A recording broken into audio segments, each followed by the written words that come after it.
Virtual Campground is a community of RVers. We gather around the campfire to share stories, information, and travel tips that help you on your next adventure. Your camp hosts, Deborah and Barry Benton, are full-time RVers in search of quaint bookstores, cozy coffee shops with great Wi-Fi, and epic photography opportunities, all to share with you. So pull up your chair and join us in the Virtual Campground.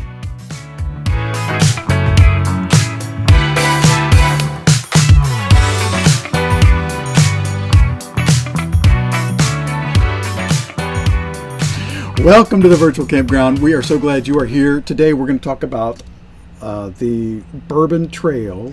We're going to talk about Kentucky.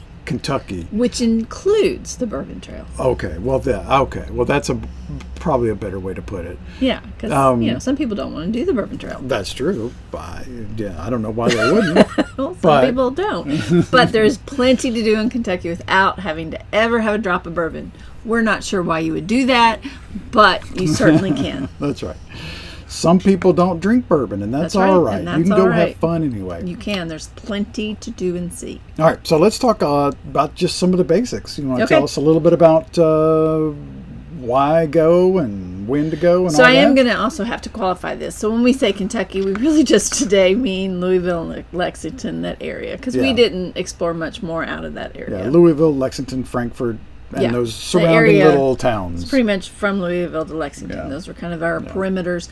And then a little bit further south because we just had only so much time. And there is, like I said, a lot to do and see there. You have the beautiful Kentucky River. Yep. And apparently bourbon is a thing. Did you know that bourbon is a verb? Bourbon is a verb in Louisville for sure. Louisville. Sorry, I'm not even saying it right. Oh, no, Louisville. I'm not saying it right. Like you have marbles. Like you have marbles in your mouth, and it does not have an E before the ville. So Louisville. Just pretend you have it's like 4 syllables long. That's right. Louisville. All right, we got it. We got it now? So I think so. Now you know how to say it and pronounce it, sort of. But Louisville. But yes, from Louisville to Lexington we're going to talk about today. Okay. And we went there to explore the Bourbon Trail. Yeah. Because that was our mission. Yeah. But there were other things to do. And you know what ended up happening while we were there? What ended up happening? We did not plan this. No. I know. So, it was the Kentucky Derby kickoff kind of thing. And that was a lot of fun. Derby. Yeah. We were there for the kickoff all the way to the Derby. We didn't even plan it that way, but we got to be there during the Derby festivities. Yeah. So we'll talk a little bit more about those as well. But it is a really pretty area. Gorgeous horse farms and rolling hills. I mean, just driving around was pretty. So even if you're not a drinker, there's plenty there that you can see, though I would recommend, even for folks that aren't drinkers, to go to one of the distilleries and take a tour, because it's just kind of fascinating. And to see what has truly made this area so unique is the bourbon industry in a large part. Yeah, and it plays a huge part in their history. Yeah, and it was really popular, and then it died off, and then it became really popular again. Yes, exactly. So it's really influenced that history there. Now, when is the best time to go to Kentucky? Anytime.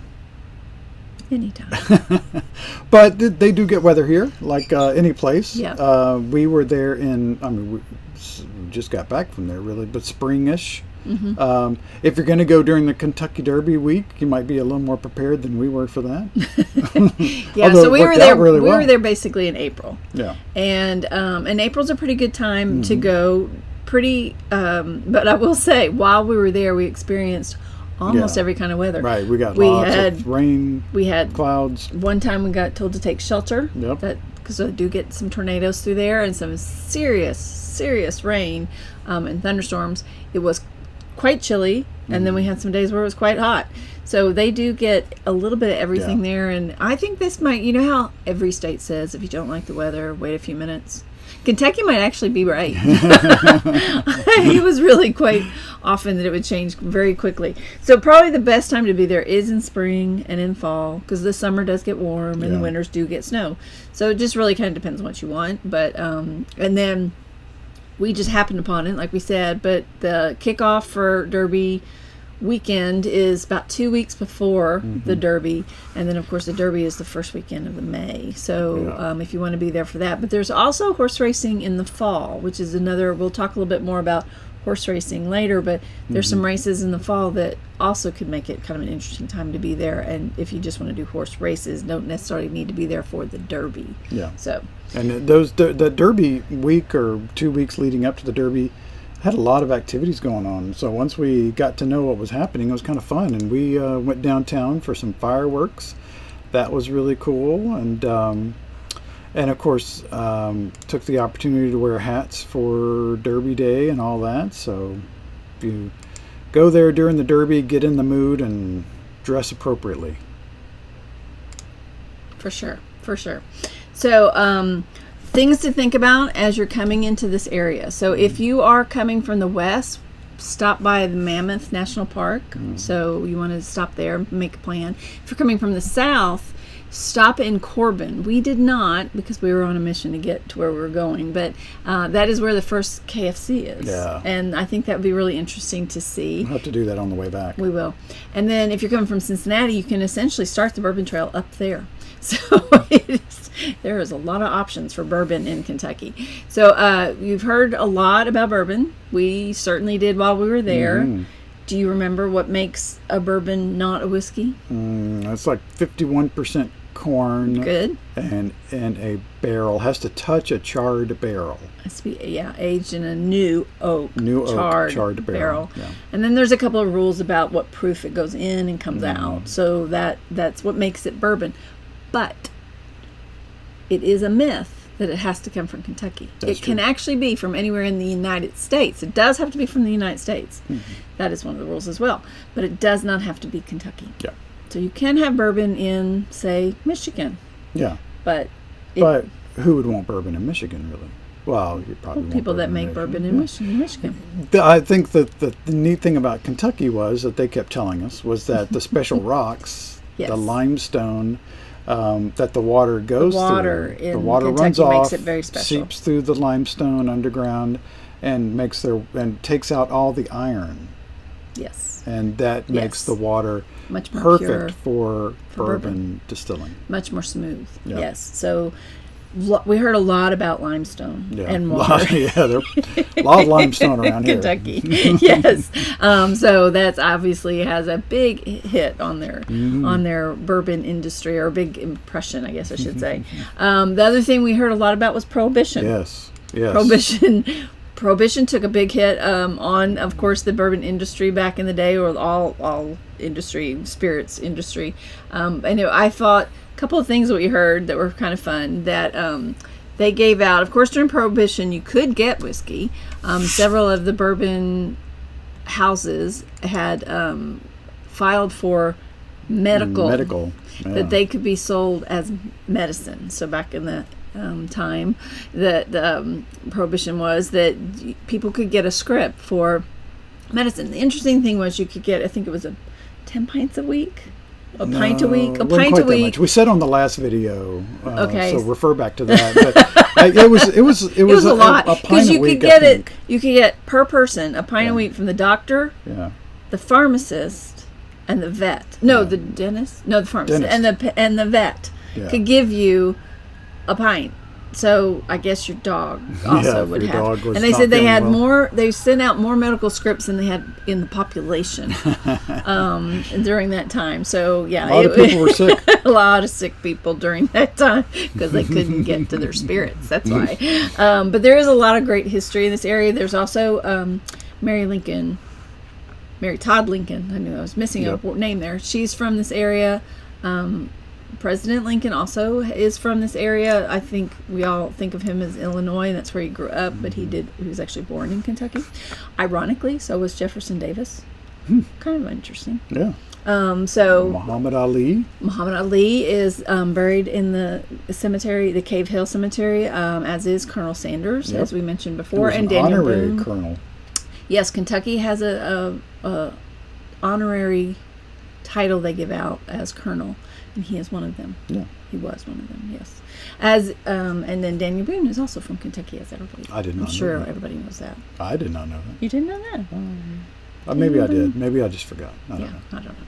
At any rate, so we did learn a lot and got to hear about a lot of famous people and names that you would recognize. Let's put it that way. Yeah. So that was interesting. I also found it really interesting because for whatever reason I would just think of Kentucky as being Southern, that it was actually in the Civil War. It was a Union state. Though it did, of course, produce people like Jefferson Davis and other Confederates that did. Yeah, like a lot of states that were sort of in the Midwest, they had people that split both. Yes, both absolutely. Union and Confederate. Yes, absolutely. So we did. Okay, so let's just focus right now on Louisville, because we have a lot to share about all the places we went to. So we'll try to be a little systematic about it, and let's start with Louisville. Yeah. And you already mentioned the fireworks that we saw at Thunder. They call it the Thunder. Thunder, yeah, the Thunder. What they call it? The Thunder or just Thunder? I don't know. But it was that was the name of the event that led up to the Derby? They kicked it off. So it was like 2 weeks before the Derby. They had this huge thing in Louisville that it was like an all-day event with a festival and, all the things going on. And then it kicked off and then it ended with these fireworks. And fireworks are incredible. It is by far the most incredible fireworks show I'd ever seen in my entire life. It went on forever. I would say it was worth going just for fireworks if you're a fireworks person. Yeah. Because it was amazing. It went on forever, and then they had how fireworks shows have the big ending. Well, that was just the middle, and then it kept going, and it didn't last 30 minutes, maybe. At least 30 minutes. Yeah, it was so long. It was 30 to 40 really, minutes. really long. With you know how they send off one and then they send off one? Well, this one was two bridges. Yeah, 2 bridges they were going off of, and 2 going off at a time at least, on each one. So it was absolutely stunning and and definitely worth going just for the fireworks. Yeah, it was crazy. Best fireworks ever. Yeah, and good job, Louisville. We really lucked out. We had spent the whole day out in Bardstown with some friends that had come in. And then we came back in, and their hotel was right there, not far from the river, which is where the bridges are that they were setting off the fireworks. So we were able to valet our car with their hotel person and then walk probably 3 blocks and found a little bench to sit on and watch fireworks. Started probably 15 minutes after we got there. So worked out really well. we kind of worked out really well for us. So, but that was, I think their hotel is called Distill, by the way. If anybody is looking for a hotel, it looked like a really fun hotel. But that was a fun evening. Yeah, if you do go to that, though, be prepared. There were thousands, tens of thousands of people down there. Yeah, the hardest part was getting out. There was plenty of room to find a place to watch the fireworks, but you want to get down there early, and people were, it was tailgating, and they had all kinds of carnival kind of food trucks, and so... But there were a lot of people, and when it was time to leave, that was crazy. A little more hectic. You might just walk to a bar or something and just wait it out. Of course, bars were packed as well, so I don't know. Yes. So, okay. So the other great thing that you can do in Louisville, and related to the Derby, of course, is Churchill Downs. So we did not make it to Churchill Downs for the actual Derby. That ticket price was a little above our pay grade, but we did go out there for the tour, and I would recommend this. I think actually I would recommend going out on that tour and planning a much longer day than we did. The tour itself of seeing Churchill Downs, it was nice. It was good to see it because so historical, and this beautiful old building with the spires that everybody talks about. But they also had a really fascinating museum, I thought. This was like a surround sound film that kind of gave you a little bit of information about the Derby, and kind of had a race going through it and everything. So that was really cool. And then they just had so much memorabilia on display that has to do with the parades and of course the horses and the jockeys. And there was one whole section that was dedicated to his name's just escaped me, Bobby, the most famous jockey, Bobby something, very short man. They all are, but he that was really fascinating. All this information was just really good. I really would have liked to stay there longer and read more because, of course, it takes a lot of time. Tons of information. Yeah, lots so much detail. Do you remember the name of the horse that was the Derby winner for your birthday? Oh my gosh! You just told me before the show. I did.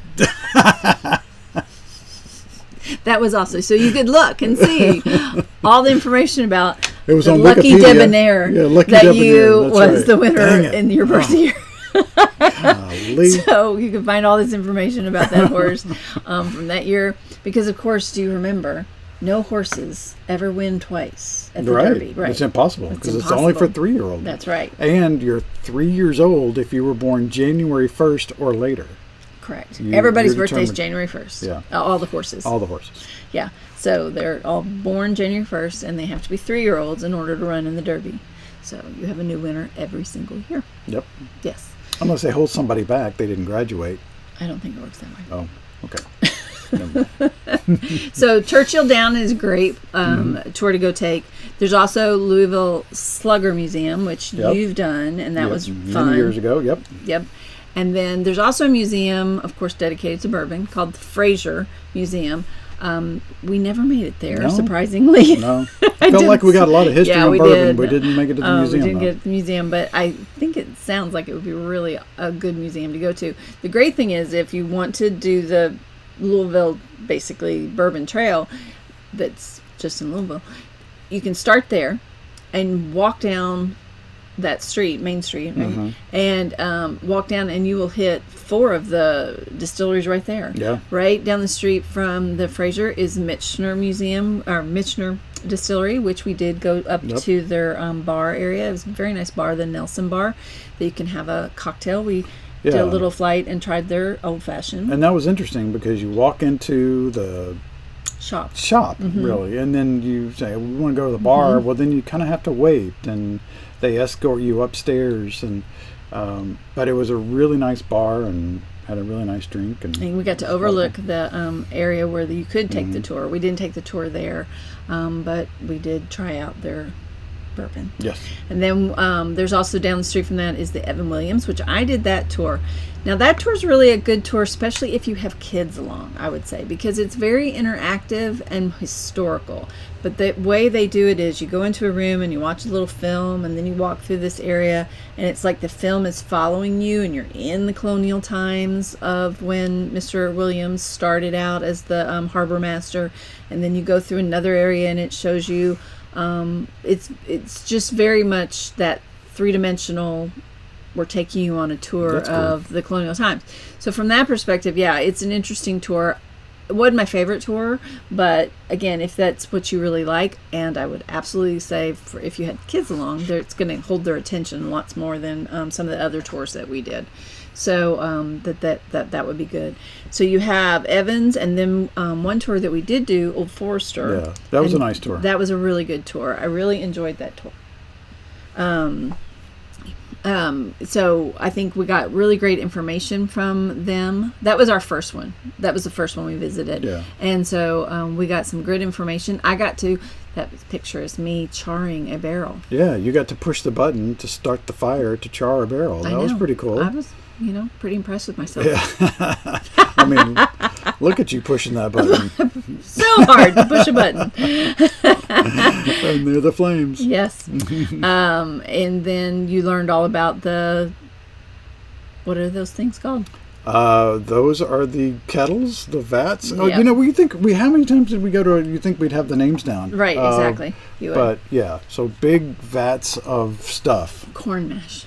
So, but you got to see, it was interesting because you would, in their tour, and then another tour that I did Rabbit Hole Tour, and one of the cool things about these whole big vats of the mash that they're putting in there, you could see like this one that it went in, say, 2 days ago, and how the alcohols were starting to bubble, as opposed to one that just had gone in and it was still not bubbling at all. And Rabbit Hole was really interesting because they had them set up. There's like 9, I think, or 11 of these vats all open, and you could literally see, because they were each, I think they told us it was like each of them were 6 minutes apart, or maybe 6 days apart, and so you could see the difference parts of the process. the process and how it got bubbled up. I also thought this was interesting in that this tour walked you through building a cask, one of these kegs, so that you could see the cooper. Yeah, you saw the cooperage process, which I thought was pretty fascinating. Yeah. So Old Forester is a really good, I would recommend Old Forester. It also was very good bourbon, I thought. Yeah. So, and the story behind the bourbons that we were trying was good. Plus, they gave you chocolate, so it was that was a good tour. So then you can do Evan Williams, Old Forester, and then you walk a little bit further down. You can get to Angel's Envy. Mm-hmm. Yep. This was our son's favorite, so we had to visit Angel's Envy. Yep.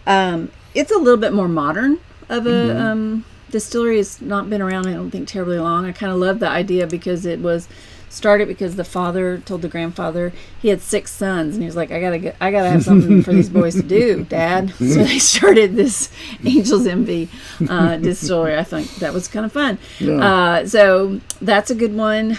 Tour's a good tour. It's a solid tour. It was a fine tour. It was. I think if you were gonna have to take your pick, you might do a different one. Yeah.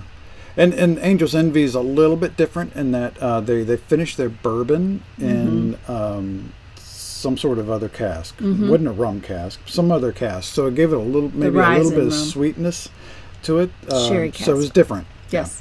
So they're a little different taste. And then another one that was keep on walking down the road, and then have to do a little jog off, but is Cooper and Kings. Or Copper and Kings. Copper and Kings. We always get that. I'm the one that usually messes it up. Copper and Kings. So, but yes, Copper and Kings was really fun. Now they're different because they're actually distilling brandy. Yeah. But the brandy tasted like bourbon to me, but it is brandy. And they have a much different distilling process. They put their rick house is essentially down in this basement, as opposed to these huge buildings that all the other distilleries are using. And because there is very little change in temperature, what do they do to get their bourbon or brandy to move around in the They play casks? very loud music. Yes. So you can't see them here, but there were several subwoofers throughout the space, and they would crank up the music, and through sonic waves, it would move the liquid. Yep. So, and then the last one in this area, and the one I visited by myself. That's still Copper and Kings. Well, I wanted to say on this, one of the unique things about this tour was you ended up, after you did your tasting, then if you decided you wanted to purchase something, then you had the option to go to the different barrels they had ready to pour, and you poured your own bottle. And that's our friend Tim doing some absinthe. Yeah, and then that's our son. He got a bottle for a friend. Well. Yes. And then my favorite was Rabbit Hole. I ended up doing this one on my own one day when Barry was working. And it was really a fun tour. It's all in this one building, 3 or 4 stories tall. They take you through the whole process, but they're a much more digital kind of process. They have piping that basically takes it from here to there to the next place to the next place. Automated. Pretty much automated. And then you end up on the top floor here in this really pretty bar area and do the tastings. And they have one that's named called Boxer Grail. It's their rye that's named after Muhammad Ali. Fun. And so it is a much different distillery than others, but it was a lot of fun. The tour guide was great, and that was a really fun and much better bourbons than I didn't know what to anticipate. I'm not really a bourbon person, but they were some of my favorites. 2 bottles of it. Yes, we've had 1 whole bottle of it. We finised off 1 bottle of it. 1 bottle of it. Yes, because it makes a really good old fashioned. We've learned. So one of the things you can also get when you're in the at any of the distilleries really, and then at that Fraser Museum, is the field guide, which has listed in it all of the distilleries. And it became my personal mission to get my stamp for almost every one of them. So that's your passport book. Yeah, this is a passport book, and I'm a finisher completer when it comes to passports. So now you did learn an interesting fact. Not every single one is in there. Yes, no. This is an association that that you have to pay for to belong to if you're a bourbon distillery. And so one distillery, very popular distillery, Buffalo Trace, is not a member, so they are not in here. And the interesting thing about them is they chose not to do this and to put the money more into their tours, and they have probably the most popular tours. They're really hard to get into, but they also are free. Whereas everybody else, there is a fee for their tours. So different fees depending on what kind of tour you want to do. So it is kind of interesting that. But I think Buffalo Trace is the only one I know of that wasn't in there, but I'm sure there are others. But the book was nice in that it gave you some detail. Yeah, it gave you information about it would give you information about it and tell you whether there was food there or not. And it gave you a place to write a note and remember what date you went there. And almost all the distilleries had that for sale. Oh, for sure. Yeah. You could find it just about everywhere that we went. Yeah. So let's talk a little bit. The other thing I wanted to mention was a book that we were reading when we were in there. It's called A History of American Spirit by Dane Huckelbridge. And this was really fascinating. It's not just about Kentucky, but it is about bourbon and sort of the impact of American spirit, whiskey, and bourbon on the history of the United States. And I thought it was really fascinating. It really was. It shines some new light on history that I wasn't aware of. Yeah, like the American Revolution had a lot more to do with bourbon and whiskey than it did tea. But I think that was really interesting. So that's a good book, and there are many others. I know another book I read, fictional book, was The Bookwoman of Troublesome Creek was good. It's about Kentucky as well. So if you wanted to get some books that are interesting to help you with your before you go kind of times. And what was the name of that book again? Which one? The fiction. The Bookwoman of Troublesome Creek. That's more about the women in the mountains, so not in the Louisville area. Nothing to do with bourbon. So that's great. So then, while also in Louisville, we did eat there quite often. Yes. And there were some great places to eat. We enjoyed Fat and Lamb, or the Fat Lamb. The Fat Lamb. Yeah. So that was down in this area by the cemetery you can go through that has Colonel Sanders and Muhammad Ali and many other dignitaries. Cave Hill Cemetery. And that's up there, the street, just escaped my brain. But it's up in that area where there's lots of restaurants and things. What was the name of that area? I don't know. I'll put it in the notes. I mean, I'll make a title for it. Okay. Or we can look it up. All right, so let's talk about restaurants. Yes. We did eat very well when we were in lot. Yeah, we did. And so on Main Street there is Doc Crow's, which was really popular. It had some great food. Yep. Really busy. A lot of history. And of course, Doc Crow was one of the founders of the bourbon industry there. But the restaurant, of course, has pages and pages of bourbons that you can try, but it also had really good food. And it is right there on Main Street, so easy to get to. Around the corner from that was a really fun little pub that we found called the Troll Under the Bridge. Yeah. And it had a huge statue of a troll.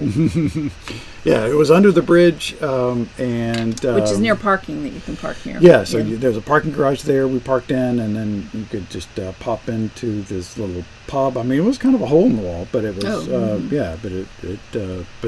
we had a nice what was the brown? We had a hot brown. Hot brown. So a hot brown is something that you're supposed to have when you go to Kentucky. It's a dish that was actually created at the Brown Hotel, and we tried to go to the Brown Hotel. And when we got there, he told us the kitchen had just closed. Or they were closed for lunch or something, I don't know. But anyway, so it was closed. And it was our last day in Louisville, and we hadn't had a brown yet. So we went to the Troll Under the Bridge, and they had the hot brown there, their version of it. The irony is it is hot, but it is not brown. Not brown. No. Nope. So name for the you hotel, think it's going to be a brown, not the color of the food. because it's an open-faced sandwich, and you think it's going to have gravy, but it's really cheese. It's a Mornay sauce, which is a cheese sauce. No. But the history is that pretty tasty. Yeah, the chef at Brown Hotel had created it basically from stuff he had on hand when some people came in hungry, and so it has become a dish from Kentucky that you must try. Yeah. So we did try it at the Troll, but we would probably recommend that you go try it at the Brown Hotel. Yeah, just look at their hours. Yeah, just make sure you know when they're going to be open. We also ate a really nice dinner at the Fat Lamb, which was over in that area we were talking earlier about Cave Hill Cemetery, which is really a fascinating place to walk through. Mm-hmm. Just south of there, if you walk down the street, you'd find Fat Lamb and lots of other restaurants. A really popular restaurant there is called Jack Fry's. That's over in that area. And we went to a nice brewery over there. There was a brewery there that was also a dog park. Yeah, there was a dog. Yeah, there was a dog brewery. There was a dog brewery and dog park, and then we went to another brewery up the street from it as well. So a good street just to walk up and down if you're interested. Right outside of Cave Hill Cemetery.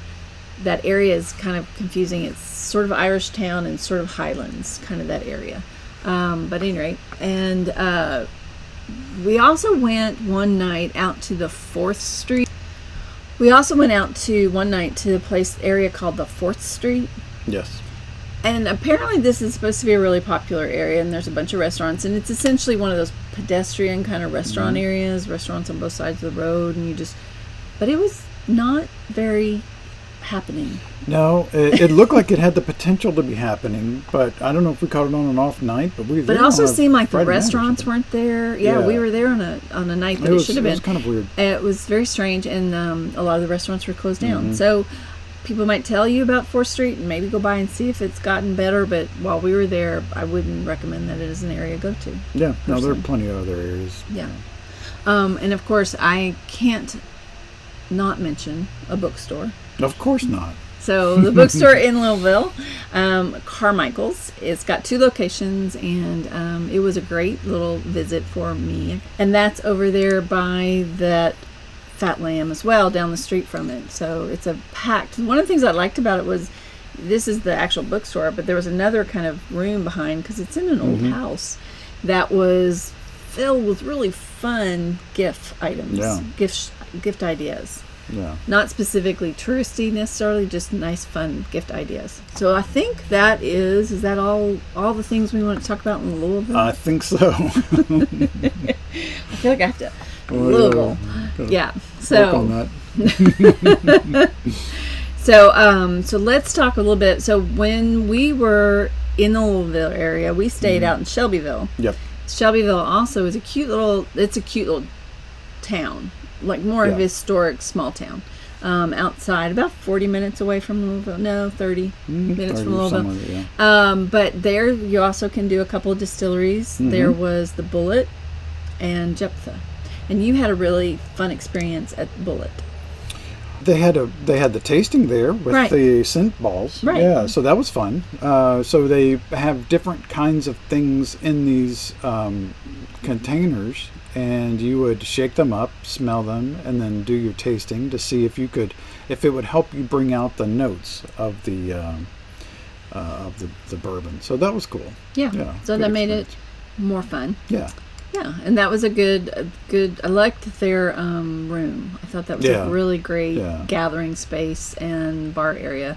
I went back one other day and sat on their patio, and that was a nice experience too. Had a drink and just sat there, getting some work done, sort of. Yeah. That was overall a nice place to hang out. Yeah. And Jephthah was a family distillery that I visited one day just to go see it. Mm-hmm. That was a fun experience. They had a big bar area and then a place where you could do the tasting.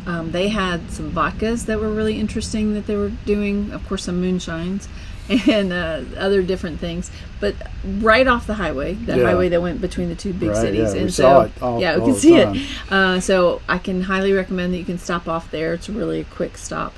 And then also the other thing we did in Shelbyville was Mrs. Sanders, Colonel Sanders' wife, had her own dinner house. So the Mrs. Sanders dining house.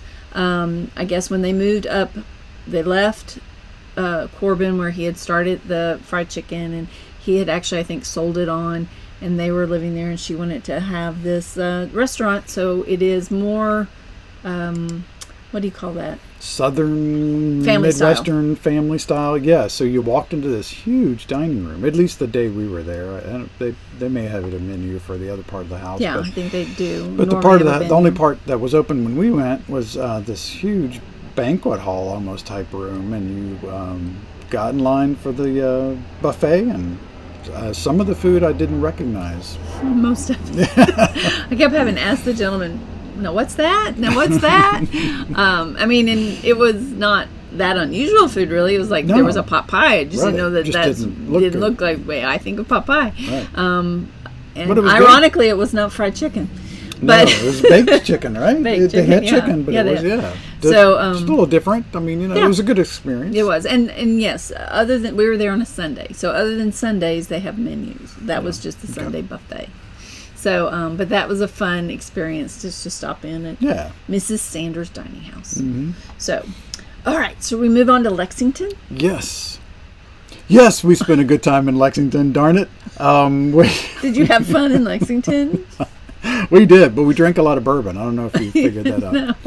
No. So they had some. But one of the things that we did there that was fun was the bourbon on rye. So there was a downtown area that kind of had a sad story about slavery. It's called Cheapside. Yeah, Cheapside.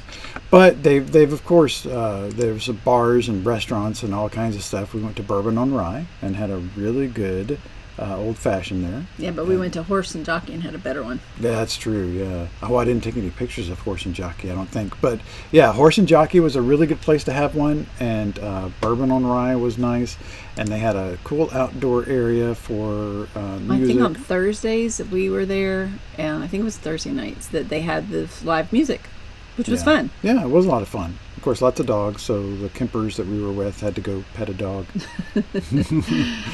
But yeah, it was nice. Yeah, so I think that whole area of Lexington down there by the Cheapside, which is right outside of the Lexington Museum, there were quite a few things there, restaurants and bars, and then this area, the museum I hear is really good. We didn't have a chance to go into it. So that was a really interesting part of Lexington and a good thing to go visit. I would also tell you in Lexington there is a bookstore called the Joseph Beth Bookstore. It was the largest independent bookstore I think I've ever been in. It was 2 stories, really wide, big, and then it had a bistro in it as well. So would also recommend going to the Joseph Beth Booksellers, which I think they also have one in Cincinnati. And I think it might have actually been even bigger than Tattered Covers in Denver. It was just really very large. Now, the thing that I thought was interesting about this area was we went to Keeneland, which was a really cool racetrack. Yes. And I liked it more than Churchill Downs. Churchill Downs has a ton of history, of course, but Keeneland just has a really nice feel to it. And we talked about this on our last video about this area. It's just a really cool, beautiful space. Yeah, exactly. Yeah. And it's really pretty. It's more brick than wood, and it was just really very pretty. And that's where we went and watched Derby Day. Yes. The Derby. Yeah. We watched it kind on the screens there, kind of but we were able to place our bets and have some fun. We also were there one day when they were actually doing racing at Keeneland. And the neat thing about it was you could really get pretty much right up to the track to see it. You can also, before you enter the racetrack, there's this whole section where the horses are paraded out there before the race, so you could have a chance to look at them, I guess, before you place your bet. Yep, that's this area here on the top left. That was, you can get really close, and it was cool to see the jockeys go out there and mount the ride and head on out. And you still had some of the fashion and some of the things going on, but it's also a little bit more casual of an atmosphere as well. So we had a lot of fun. So we highly recommend going out to Keeneland. I believe, again, that this is where they definitely have races in the fall as well. I think they're in October. So if you wanted to plan a trip around that, highly recommend planning to go to Keeneland for a day or so, or part of a day, and watching the races there. Yeah. You can also go out there, I think, just to see other races that are going on, or to take a tour. I'm sure they do tours. We did have a kind of interesting thing that we learned. So we tried to find out if you could take your rig out there. Oh, yeah. And we were told when we called, they didn't think so. and we could never get anybody to really confirm it, so we did not take our rig out there. But when we went out there for Derby Day, there was a section area where some friends we had met were there with their rig. Yeah, and they had spent the night. Yeah. So it's one of those, I don't know, I mean, I think that it was certainly an area because they're big on tailgating at Keeneland. So I think it is an area they allow this, down where the buses are parked and stuff. But it was pretty limited space, so it wouldn't be like hundreds of rigs could be there. So I don't know how they maybe they just sort of don't tell people they do it so they know they keep the number down. I don't know. Must be because, I mean, there were, 2 or 3 rigs there, and they packed it up after the race. Yeah. Yeah, they weren't going to stay there when there wasn't something going on. Yeah. But anyway, so we thought that was interesting. Yeah. But something you might want to try. Might want to look into. Not far from there is also some huge castle this man had built, and it's now been renovated to be a restaurant. So that's an interesting thing if you want to stop by. It's right outside there. And then the other thing we really enjoyed in Lexington is we went to the Burl, and we saw a live concert. Yeah, the Burl. It was a really small venue, and we saw Cody Canada and The Departed, and really cool. Yeah. Yeah, and sometimes they're out in the open, sometimes they're in that building we're in. But the Burl, I know, does do a lot of the entertainment for Keeneland, is what I think I had seen. So also check out the Burl if you are a person that likes live music. Yeah, yeah. So also near Lexington, and where we stayed when we were near Lexington, was Georgetown. And in Georgetown, if you like history, there's a really beautiful Ward Hall, the historic Ward Hall. And this is a house that is from the mid-1800s and was owned by a family that then lost it during the Civil War, and had many owners, but now is run by this charitable foundation who are very lovingly restoring it. The very dedicated volunteers were so sweet and take such real pride in this. It's a Greek Revival mansion. That wood stair you saw was solid wood. I mean, it didn't creak at all. No, it was amazing. But they have just gorgeous things all through it. If you're a history buff, then this is absolutely something to see. It's only open on certain days, so you want to check for the historic Ward Hall to find out which days it's open. But it's a great it was a nice little day trip for us, and nice gardens and things out around the area that they're trying to renovate. So it's going to be, I think it'll be fun to go back and see how they have a lot of work to do. They have a lot of work to do, but they're really dedicated. You could just see it in their faces how important this was to them. About it. Yep. Truly passionate. And so again, this is an area of Lexington where Mary Todd Lincoln is. So that's another great thing you can do. You can go explore her home. And other fun things. And just in case you're not into bourbon, we did enjoy a couple of breweries in that area as well. Yeah, one was Country Boy Brewing. I think that was the largest thing I've ever seen. Yeah, it was a very large brewery. They were super Harvest nice people. host. Harvest Host, yeah, and they were super nice. Our waitress was very pleasant. Oh, she we was had the a great sweetest time. girl. Yes. So yeah, and good beer. Yes, and then there's also a place called Salanta Public House, Sláinte, if you're Irish. Like Cheers. Some great farms in the area that I saw signs that said fresh produce, so that's something to go by and see. And we didn't do this, but I also have heard it's a really nice day if you're a person that really loves horses. There is the Kentucky Horse Farm out there, and you can go out there and spend some time with horses and see how they're taken care of. Yeah, and these are the horses that, of course, run the races. So the other area is Frankfort. Frankfort, yes. The capital of Kentucky. So yeah, we went out to Frankfort. We had heard about this clock, and that was near the downtown area and right around the state capitol. So we kind of just drove around and got out and walked a little bit. But this clock was pretty amazing, pretty large floral clock, and I don't think it was quite where it needed to be as far as floral goes, but it still was early pretty. In the season. Yeah, it was a little early. We're a little early. But yeah, it was lovely. And of course, no stop in Frankfort is complete without going to the Rebecca Ruth chocolate. So a couple of ladies back in the 1800s or 1900s. Yeah, 1919 started a chocolate shop. They were substitute teachers that decided education wasn't really their bag. So they started this chocolate shop. As you go around Kentucky, you'll hear reference to bourbon balls, and anytime you get a chance to have a bourbon ball, have one. but they developed that, didn't they? Didn't they Rebecca invented it. Yeah. Yes, she did. She was sort of challenged by someone, I think, at one point to see if she could, because she was quite inventive on how she did her chocolates and with what she mixed it up. And so Rebecca and Ruth were two teachers, and then Ruth decided to bow out. So Rebecca, no, I got that backwards. Ruth ended up being the one to own it. Rebecca sold it out to her. And in 1938, she created the bourbon ball, which is a staple. Any distillery you go to, you'll find a bourbon ball made with their bourbon. But go to the house. She has a couple of locations, but this was the original in this house in Frankfort. And the great thing was, you can go in there and you can fill up a box of chocolates. But as you're filling the box, you'll be like, well, I just don't know what a bourbon toffee tastes like, and they'll give you a sample. And then you can decide if you want another one to put in the box. So, yeah, we ate a lot more samples than we got in the box, I think. But it was good. It was good. And then we left there and went to the Goodwood Brewery, which is around the corner. Mm-hmm. And that was a great place to eat, as well as a nice little brewery. And then there was another brewery not far from where we were staying in Frankfort, which was the Six West Farm. Yeah, something like that. West. Yeah, Six West Breweries. Yeah, West Brew Six. Farm. West Six Farm.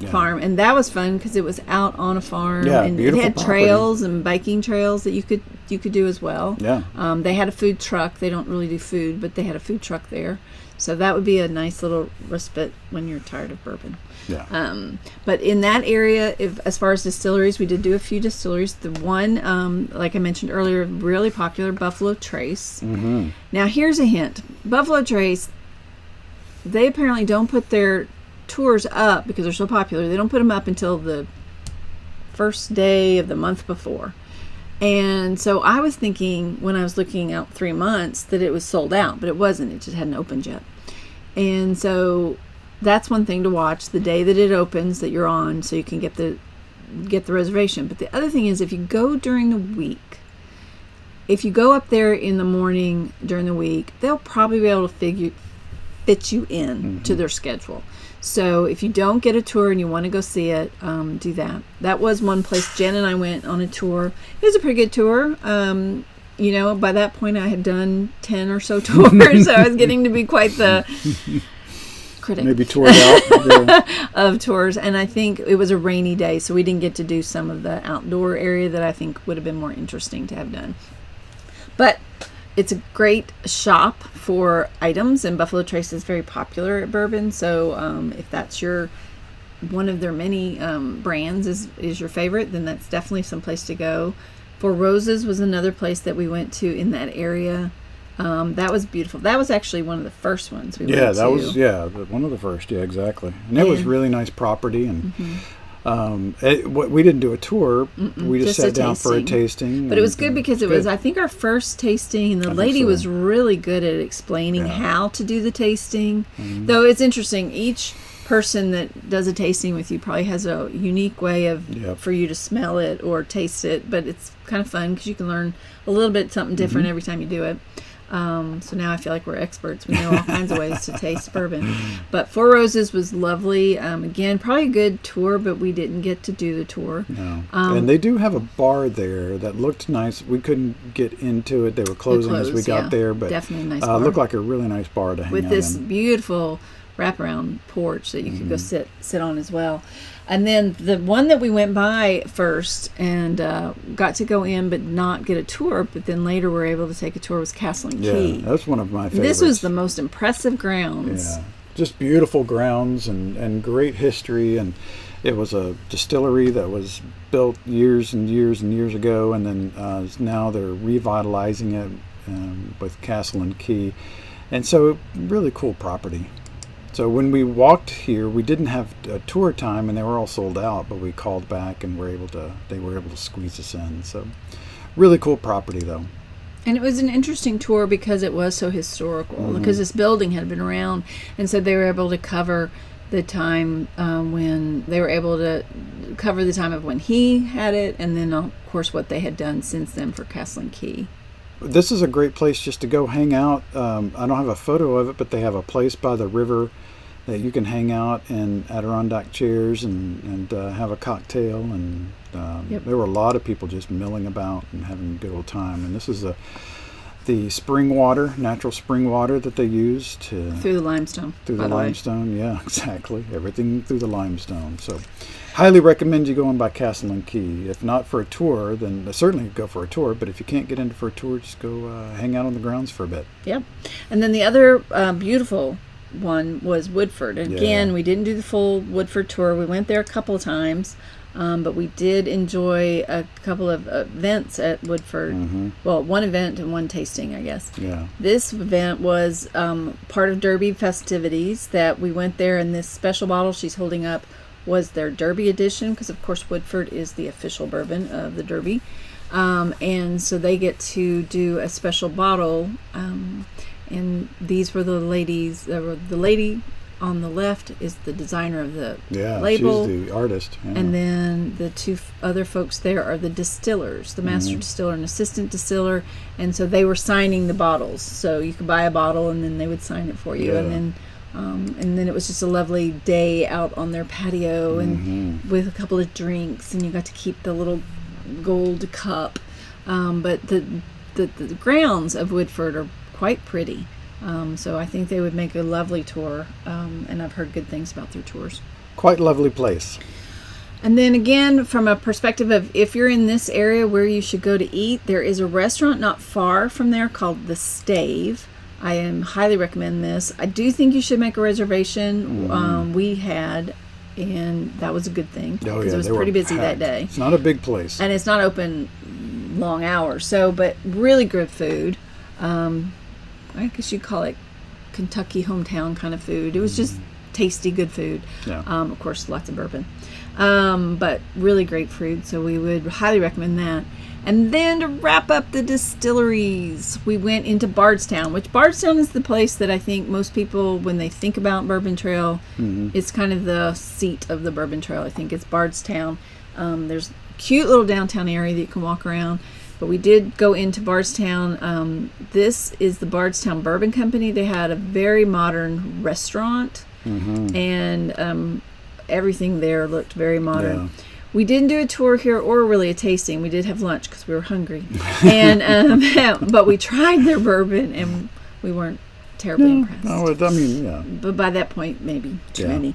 But we also went in that area to Heaven Hill and did a tasting. We got to taste multiple brands there. They had and that was one of your favorites because of Elijah James. Elijah Craig. Elijah Craig. Really liked their Elijah Craig brand.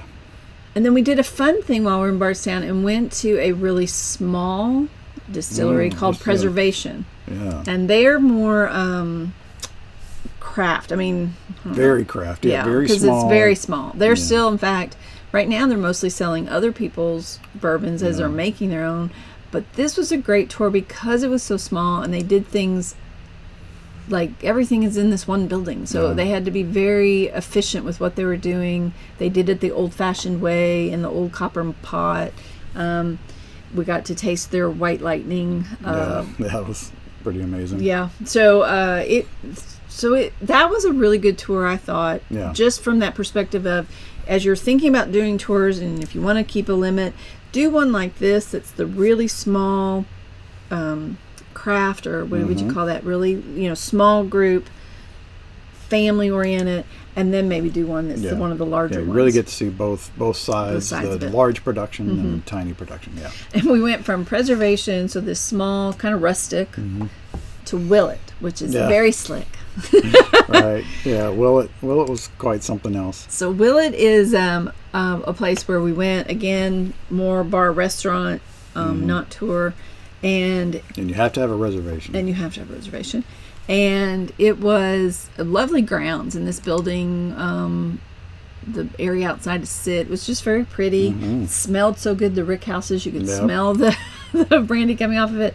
But the piece de resistance at Willet is not the bourbon. It's the egg salad sandwich, which has its own Instagram page. This was just crazy. We thought they were nuts, but it was really good. So it's an egg salad sandwich that literally has a page. It's like that shaved egg yolk at the top. Yeah. It was a very, I will give them, it was, yes, the best tasting egg salad I've ever had. Yeah. I mean, you don't expect much from egg salad, no, really, you but don't. this blew everything else away. It really kind of did. Yeah. So. Yeah. Well, it was a nice little visit. And they have a really pretty bottle. Yeah. So that is pretty much the basics of what we did. Yeah. We would recommend, again, day trips. Go out to Mammoth National Park. We know our Kemper friends did, but we were not able to. If you wanted to go north, there's this thing called the Noah's Ark where a man has built literally it's amazing an ark that is as big as Noah's Ark was to be. And then if you can go south, there's a little town called Berea, Eerea, I think I'm saying that right. Very cute, lots of craft and arts and crafts kind of things. Cute town, art galleries, pretty stuff. I picked up a couple of fun little items. So, that's a lot, but next time. But there is a lot there to do and see. So we covered a lot, but we've got more. Like a lot of times when we finish these kinds of places, we always say, "Well, there's so much more to do. We've got to come back. We got to come back." And so, if we come back, one thing I'm going to do is finish my passport. Darn right. But I would recommend to people to check on the festivals and activities going on, because I think they have a lot of activities and festivals there. There's, of course, a bourbon festival, and there's a whatever festival for everything. I don't think there's an egg salad sandwich festival, but probably a festival for just about everything. And then check at the Burl for who's playing, because they get some big names there and just fun acts. And also we would say to indulge. So you can do a distillery tour, and like I said earlier, most of them are going to charge. Yeah. 15, 20, some kind of money per person. Buffalo Trace does not. But then they will have other activities that are maybe not just your basic go on a tour of the distillery. Maybe you have a special, like one was a chocolate tasting with bourbons, or one was a special like speakeasy kind of environment. But one that we did at Jim Beam, one of our favorite experiences of the whole thing. Yeah, we did at Jim Beam. We did something that there was a tasting and bourbon tasting. So it was a food and bourbon tasting. So they have a pairing. They have a bar there. A restaurant there. And so the idea was that we were going to get to have these 4 Basil Hayden bourbons, and each one of them would be not the whole bottle. No, a tasting. And then each one of them would be paired with a food item that the chef had prepared specially for this tasting. We had a very unique experience when we did this, in that normally this is for 12 people. We were the only 2 people there. Yeah. So we ended up with a private. Well, the chef came out and he was like, "Well, what do you want to do?" And we were like, "Well, you tell us what you want to do." And so he brought out the menu and he said, we asked him what he would recommend, and he said, "Well, I would recommend this, this, and this." And he said, "Okay, let's do it." So it turns out he just brought us one of everything. Not necessarily everything. Well, one of every appetizer and one of every dessert. But we had one salad and one food item, an entree, crazy. Which was very large anyway. So that sandwich there, we waddled out of there. Yes, we did. Incredible. But that was an indulgence that we decided to spend the money on, and look how well that turned out for us. But even if it had only been the real way that they do it, which is just a tasting, it still would have been so special. Yeah, very, very nice. So highly recommend looking at the different places, and especially if you have one that you like more than others, look and see what special events that they do for the folks that are coming to visit them and try something like that. You also have to try, we've already talked to you, you have to get a hot brown. You have to have a bourbon ball. Yep. You have to try what is known unofficially as Derby pie, but officially most people will call it on their menu like a brownie walnut pie, because there's only one bakery in town that's allowed to call it a Derby pie. Yep. But that's very tasty. Seriously. And burgoo, which is some sort of stew-like vegetable thing. Don't call it chili. Yeah, it's special Kentucky, and it was tasty. Yeah, it was good. But we called it a stew. stew, but they don't call it stew. So those would be things that we recommend. Then as far as where we stayed and whether we'd recommend or not, we stayed at Whispering Hills in Georgetown. That was a really nice campground, and I think Georgetown, from a perspective of getting around to all the places, it was sort of in between. It's a lot closer to Lexington than Louisville, but it ends up that a lot of the Bourbon Trail is Bardstown.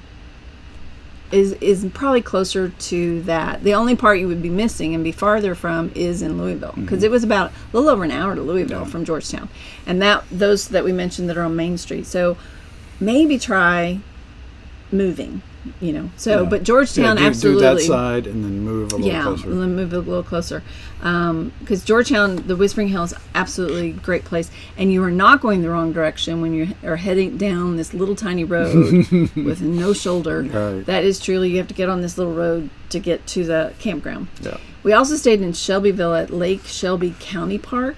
Yeah, that was interesting. So this looks like a really great spot, because we're kind of out there by ourselves. And it was that spot. Yeah. It is the number 1 spot out of 12. It is the only one full hookups. The other 11 spots are down a row to the side of that green building, and they're pretty close together. Yeah, really close together, and they don't have full hookups. So this number 1 is the only one full hookups. So for us, it was perfect. It got us close to Louisville, where we had our friends in town staying, so we didn't want to be that far from Louisville. And so it was we were there 2 weeks. That was perfect for us.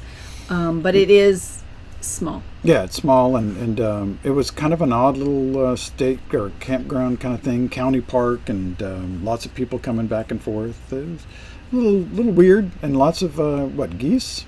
Oh, so many geese. And I think that it normally would be really, really busy with tenters, but we were there early. We were there so early that it was still very cold.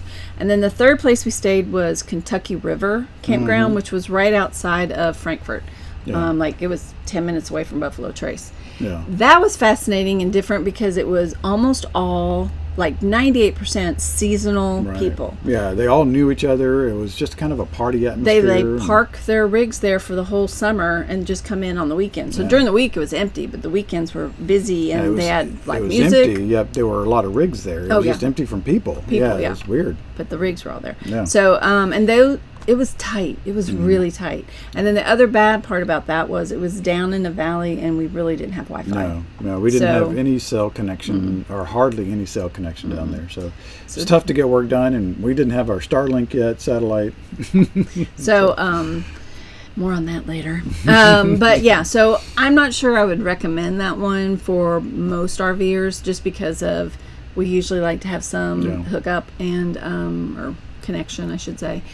It was a great location. Yeah. And the nice people. I mean, there was a cool river right by, and everyone was so nice. There was a band that showed up, and it was just a lot of fun. I mean, you could tell they really enjoyed being around each other. But yeah, it just didn't work out great for us. And it was really tight spaces, really tight spaces. So, so I'd say overall our favorite was Georgetown, Whispering Hills, and but when we go back, my hope is that we get to stay a little bit south of Lexington next time, because I'd like to do a little bit more in that area and more to the west of Lexington. So we'll be coming back with more on campgrounds. Okay. So if you told people, if somebody said to you they're only going to be there for a day or two, what would you tell them they had to do? Well, I would start the day with a good breakfast. I'd go to Morning Fork. Oh yeah, that was really tasty. And I would head over to Main Street, and I would, because there was so much history. All in Louisville. Yeah, all in Louisville. There's so much history there. At one point, they had over 80 distilleries or something crazy like that up and down that street. So I would do that. Louisville Slugger Museum, if you're into any sort of baseball, that would be cool. It's been years since I did it, but it was a lot of fun then. If you like the history of Churchill Downs, I'd go do that. And that's not far from downtown Louisville. It's basically right there in Louisville, which is near the University of Louisville University, so that's kind of fun. Copper and Kings, I would do that, because that's a really unique tour and not too far. And what am I missing? I would do Rabbit Hole. That would be my favorite tour to do if I was going to tell you to do one. And especially if you're not somebody that's really wanting to do all the bourbon stuff, I would also recommend going out to Cave Hill Cemetery, Churchill Downs, as you mentioned, and then have dinner at some place like Jack Fry's or Fat Lamb, if that's just a day for you. Yeah. And I think if you are a person that wants to try several of the bourbon places, our recommendation is do full tours at a couple, maybe 3, but then just do tastings. Don't overdo the tours.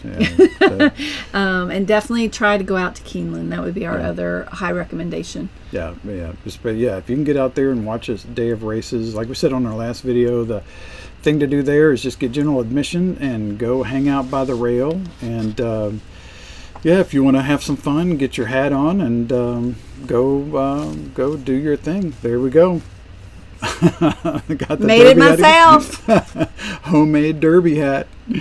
Well, that's our wrap up of the Kentucky Bourbon Trail and other things to do in that area. We hope this has been helpful. Thanks for Let us know if you have any questions. Yeah, if you have happy to help. If something we've missed, please leave it in the comments because we will be back in the area. So thanks for being here. Until we get to see you in person one day, hope to see you in the virtual campground. Bye-bye.